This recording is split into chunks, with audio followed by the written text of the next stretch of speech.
Hi guys, నేను మీ ఆంధ్ర అమ్మాయిని. ఇంట్లోనే గులాబ్ జామ్ చేశాను కదా. ఇంకా గులాబ్ జామ్ రాని వాళ్ళంటే ఎవరు ఉండరు నాకు తెలిసి.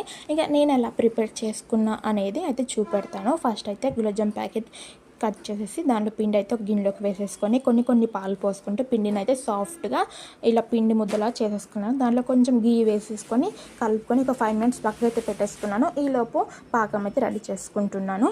ఇంకా ఒక ప్యాన్లోకి ఒక కప్పు షుగర్ వేసి తగినన్ని వాటర్ పోసి వాటిని అయితే వేడి చేసేస్తున్నాను. ఇంకా ఈలోపు పిండి అయితే రెడీ అయిపోతుంది కదా, దాన్ని అయితే చిన్న బాల్స్ లాగా రెడీ చేసుకుంటున్నాను.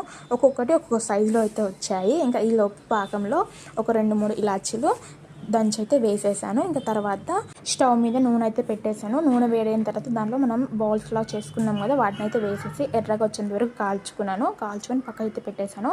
ఇంకా ఈలోపు పాకం అయితే రెడీ అయిపోయింది. ఇంకా ఆ పాకంలో గులాబ్ జాములు వేసేసి ఇంకొక హాఫ్ అన్ అవర్ ఉంచుకున్నామంటే గులాబ్ జాములు రెడీ అయిపోతాయి. వీడియో నచ్చితే లైక్ చేసి నా ఛానల్ని సబ్స్క్రైబ్ చేసుకోండి. Bye bye.